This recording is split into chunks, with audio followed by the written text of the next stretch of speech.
Jepang bukan sekedar sebuah negara, melainkan sebuah fenomena estetika yang telah mengubah wajah sinema dunia.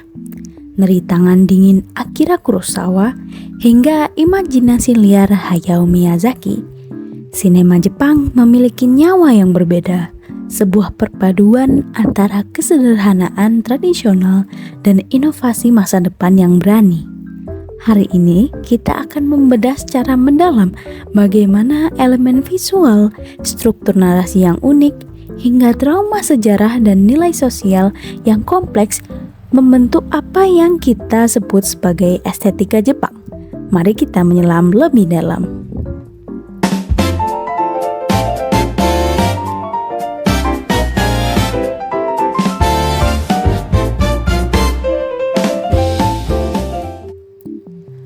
Bagian 1. Identitas visual dan narasi. Estetika visual Jepang sangat terobsesi pada detail lingkungan. Jika kalian perhatikan dalam anime modern, ada perhatian luar biasa pada light fall off, bagaimana cahaya meredup. Volumetric light, cahaya yang memiliki volume, hingga tekstur benda yang sangat presisi. Tujuannya adalah menciptakan dunia yang terasa hidup dan realistis. Selain itu, teknik minimalisme digunakan untuk memberikan adegan ruang untuk bernapas. Hal ini didukung oleh penggunaan long shot dan pergerakan kamera yang sangat lambat, membiarkan penonton meresapi setiap inci suasana tanpa distraksi.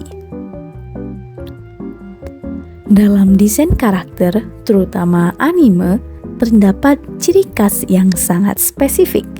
Mata yang digambar sangat besar untuk menyalurkan emosi yang kuat, serta gaya rambut penuh warna yang ikonik.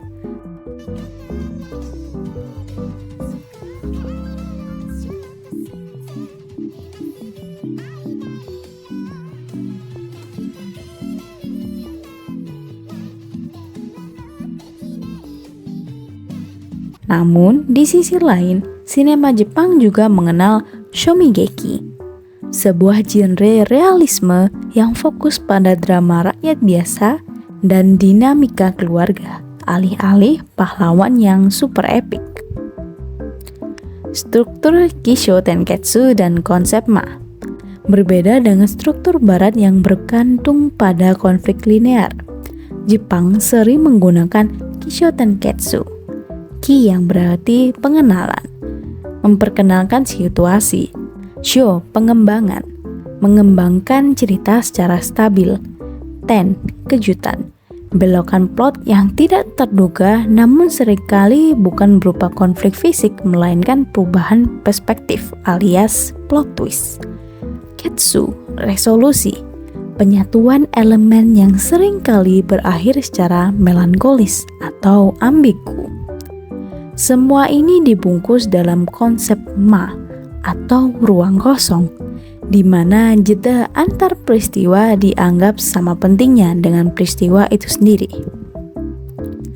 Bagian 2. Akar filosofi dan trauma sejarah. Filosofi wabi-sabi dan monono aware. Kenapa film Jepang sering terasa sedih atau tenang?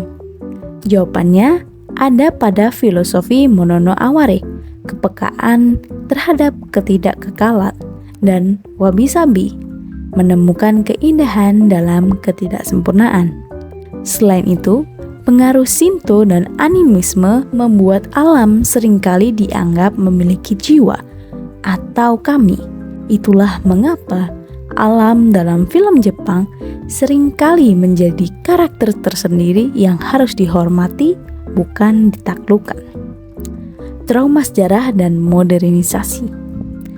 Estetika Jepang juga lahir dari luka, trauma bom atom dan Perang Dunia Kedua melahirkan genre kaiju seperti Godzilla.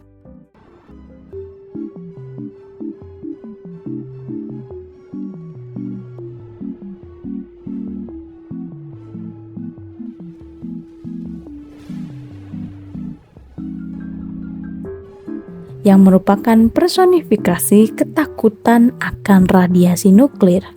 Sementara itu, pasca perang melahirkan krisis kebenaran yang kita kenal sebagai Rashomon Effect, di mana kebenaran absolut dianggap hilang. Di sisi lain, kecepatan modernisasi industri melahirkan ketakutan akan hilangnya jiwa manusia, yang kemudian memicu lahirnya estetika cyberpunk, sebuah gambaran masa depan yang canggih namun suram dan tanpa jiwa. Nilai sosial Giri versus Ninjo. Secara sosiologis, film Jepang sering mengangkat benturan antara giri, kewajiban atau tugas sosial, dan ninjo, hati nurani atau perasaan pribadi. Dalam masyarakat yang mengutamakan kolektivisme, kepentingan kelompok selalu ditempatkan di atas kepentingan pribadi, dan konflik batin inilah yang menjadi motor penggerak narasi mereka. Bagian 3. Teknik sinematik dan penyutradaraan. Dari sisi teknis, penyutradaraan Jepang sering menggunakan pillow shot, sebuah warisan dari teater Noh dan kabuki berupa potongan gambar, pemandangan, atau benda mati untuk menciptakan momen kontemplasi bagi penonton. Para sutradara Jepang sangat cerdas dalam melakukan efisiensi. Mereka menggunakan trik visual untuk menyiasati keterbatasan biaya, namun menghasilkan atmosfer yang kuat melalui pemanfaatan insert shot yang tepat. Musik dan kesunyian digunakan secara bergantian untuk menyalurkan emosi secara halus, sehingga pesan sampai ke penonton tanpa perlu banyak dialog. Bagian 4. Tujuan dan respon global. Estetika ini bukan sekedar gaya-gayaan. Ia memiliki tujuan yang mendalam. Menyalurkan emosi, menyampaikan perasaan sedih, sepi, atau bahagia secara halus melalui suasana. Kritik sosial, menggunakan simbol dan konflik keseharian untuk menggambarkan masalah sosial yang nyata. Pelestarian budaya, mengenalkan tradisi dan hubungan sosial Jepang kepada dunia. Respon penonton dari wibu hingga Hollywood. Respon dunia sangat masif. Teknik sinema Jepang telah menginspirasi sutradara besar seperti Quentin Tarantino. Banyak film blockbuster Amerika yang merupakan remake langsung dari karya Jepang, seperti Hachiko, The Ring, hingga adaptasi seri Shogun.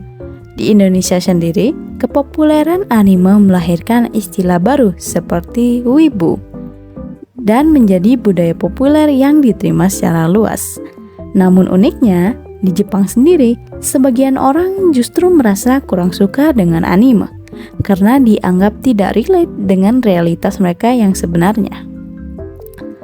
Pada akhirnya, estetika film Jepang adalah cermin dari perjalanan sebuah bangsa yang terus berdamai dengan sejarahnya sambil tetap menatap masa depan. Ia mengajak kita untuk berhenti sejenak, melihat ke dalam diri, dan menemukan keindahan dalam kesunyian. Terima kasih telah menonton. Sampaikan pendapatmu pada kolom komentar.